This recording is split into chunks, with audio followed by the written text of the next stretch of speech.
compare my 12-year-old face and say I've gotten my jaw shaved and eyelids removed. I'm like, what are we talking about? With the overall aspect of this story or any of the individuals mentioned, I'd really love to know your thoughts on this. And then Sabrina Carpenter just got a priest in major trouble, though in his defense, this is the least controversial or disturbing way I've seen a priest get national news attention in the past 2 decades. So let me explain, right? She filmed part of her music video, Feather, in a church in Brooklyn. And in the video where she either watches the deaths of or just straight up murders men who have wronged her, she then attends their funeral at a church, then dancing up and down the aisle and on the altar in front of their caskets, all while wearing maybe a not church appropriate outfit, right? She's got a short black tulle dress and sky-high heels. An outfit that maybe I could rock after a few more months of not skipping leg day. And this video came out just before Halloween, and a few days later, the Catholic news agency reported that Bishop Robert Brennan was appalled by the video and planned to investigate how the video was allowed to be filmed there. With that, claiming that the parish did not follow policy regarding the filming on church property, which includes a review of the scenes and script. So notably here, the parish apparently claimed that it was the production company who misrepresented what the video's content would be. And actually with this, we have an update with a new report from the New York Times saying the Monsignor who greenlit the video's filming was taken off administrative duties at the church. Though apparently this actually happened not long after the video came out. It's just reports are being released now. And, for his part, the priest has apologized to his community for any distress this incident caused, but also adding that when he looked Sabrina up, he found nothing alarming and thought it would be a good opportunity to create a bond with young artists, and claiming that the final edit of the funeral scene was not what he was initially presented with. And right now, it does seem like his community is willing to forgive him, with one parishioner telling the New York Times, the punishment did not fit the crime. We still love him. We still back him. Which I will say, I think shows the forgiveness that the church should have. Even though, and I think the Catholic Church would agree with me here, this is the worst thing to happen in the Catholic Church in the past 2 to 3 decades.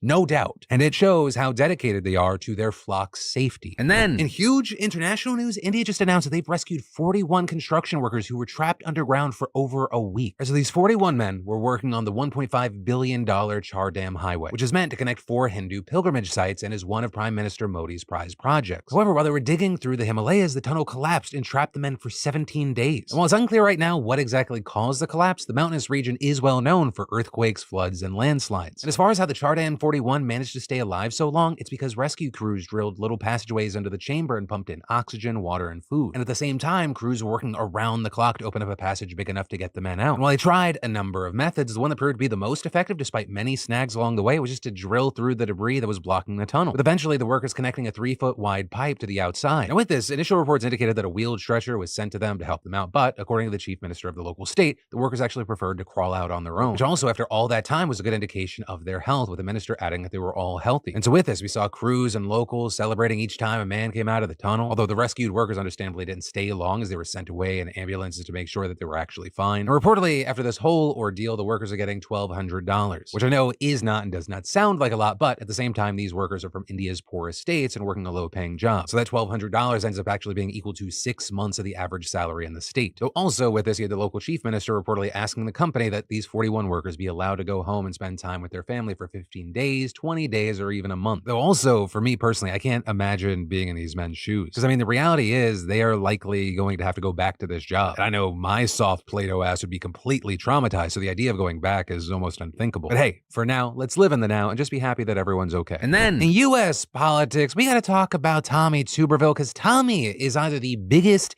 hypocrite or the biggest idiot in Congress. And I know some of you were thinking, why not both? But I remind you, this is Congress we're talking about. There's a lot of competition out there. I can't be just handing out trophies willy-nilly. George Santos compared himself to Mary Magdalene the other day. But specifically, what I'm talking about with Tuberville today is this clip of him that went viral where he's talking about the $114 million requested by the Pentagon for its diversity, equity, inclusion, and accessibility programs for the next fiscal year. $114 million on diversity training? You got to be kidding me. We've got the weakest military that we've had in probably a year in my lifetime. Now, we've got a lot of good military people, but infiltrating our military is all this wokeness, and it's coming from the top, coming from Joe Biden, coming from Secretary of Defense Austin. Which I know people are going to have their opinions on, the military's gone woke or whatever, but specifically with saying that the U.S. military is so weak, it is important to remind you what Tuberville is probably hoping that you've not realized or maybe forgotten. He is the man who is literally single-handedly preventing the transfer of power in the highest levels of the military by holding up hundreds and hundreds of officer promotions. And his supposed reasoning being that he doesn't personally like a Pentagon policy that gives service members time off and travel reimbursements for abortions or other reproductive care like fertility treatments. And so he's gone full full baby boy blowout temper tantrum, insisting that until that policy is reversed, he will block the Senate from mass confirming military promotions. A process that, key thing, for decades has typically been bipartisan and totally non-controversial. And he has continued this for months despite widespread criticism. And that criticism also coming from many members of Tuberville's own party, with tons of Republicans condemning him for jeopardizing military readiness and damaging the U.S. military at a time when we're dealing with multiple international crises. Which is why with this clip, we saw a ton of people immediately hitting back at Tuberville, noting one, he's never actually served in the military, and two, saying that he's a big fat hypocrite, arguing that yes, the military actually has been weakened, but it's literally Tuberville who's doing that. And this has been echoed by people who served high up in the military and Republican lawmakers, with the likes of former U.S. Army Lieutenant Colonel Alexander Vindman tweeting, "I agree with you, Tuberville. The U.S. military is weakened, but not by wokeness. It is weakened by your attacks, obstruction of military promotions, and you're serving our enemy's interests." But adding, despite you, the U.S. military remains the most powerful force in the world. As well as Republican Representative Adam Kinzinger writing, "Tuberville is an idiot, wrong, and obviously doesn't understand the absolute lethality of the U.S. military. Come on, Alabama, do better." But also, here's a big thing. That brain-melting stupidity aside, we might actually see some movement on the nominations that Tuberville is holding up soon. And that's because this past weekend, Senate Majority Leader Chuck Schumer wrote a letter to his colleagues where he outlined his agenda for December and made it clear breaking Tuberville's blockade would be a priority, and saying they could achieve this by bringing a resolution to the floor that was already advanced by the Senate Rules Committee and would circumvent Tuberville by allowing the blocked promotions to be considered in large groups by the full Senate. And in order for that to happen, it would need to receive at least 60 votes. So Republicans would need to get on board. But given all of the Republicans who have spoken out against Tuberville, it seems like that could actually happen. But could and should and will are not the same thing. So we're gonna have to wait and see how this plays out. And then, yo, this is really the best time of year to get the best deals on the things that you hear me talking about a lot. And today's fantastic sponsor, Beam, is one of the deals I'm excited to share with you. Because Beam has an all-natural nighttime blend clinically shown to improve your sleep, and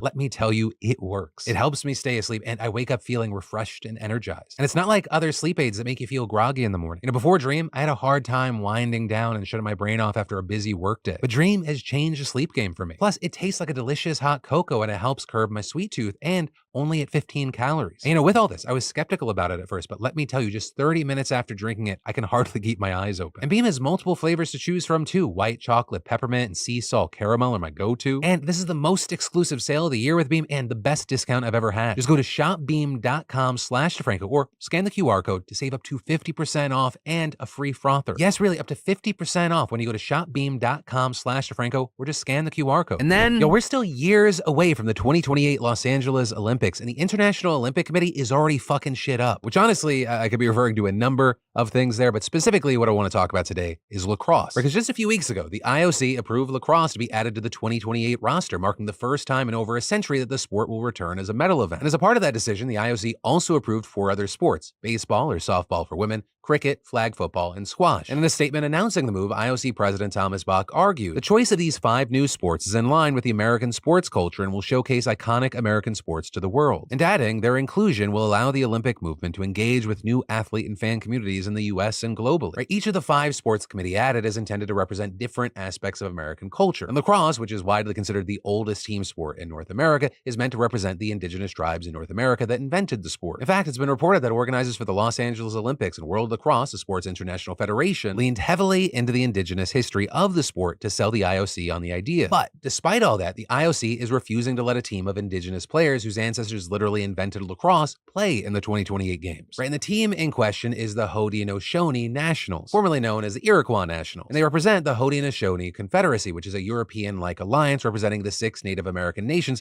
whose territory included the parts of upstate New York and neighboring Canada where lacrosse was conceived in the 1100s. And according to historians, Native American nations in the region would play with as many as 100 to 1,000 men on fields that could stretch for miles and in games that could last for days. And the importance of the sport in Native American culture really can't be understated here. I mean, it was played to prepare for war, to settle disputes, and as a social event where tribes would get together to play and trade. But the value of the game also went beyond just practical purposes. Many tribes also believed that lacrosse held medicinal powers, earning it the name the medicine game, a name that's actually still used today by some indigenous folks. And the true significance of the sport for these cultures was perfectly illustrated by Neil Paulus, a member of the Onondaga Nation and former professional player who said, "Lacrosse is part of that story of our creation, of our identity, of who we are. So when we play the game, we always say that there's a simultaneous game going on in Sky World and our ancestors are playing with us." And adding, lacrosse isn't just a game, it's a medicine. It heals. You hear it time and time again how the spirit of the sport itself has healed people because they believe that it's medicine that speaks to the spirit and the soul. And those sentiments and values hold true for many indigenous people today, and lacrosse sticks are actually still given to babies of those Native American nations at birth. But for many indigenous folks, lacrosse also goes much much further than culture. It's a key element of indigenous sovereignty. Right? Native Americans played the game for centuries before European colonists settled the land. But like many aspects of North American history, the modern game as we know it today was shaped by European influences. And unfortunately, European colonizers treated lacrosse much like they treated the land of Native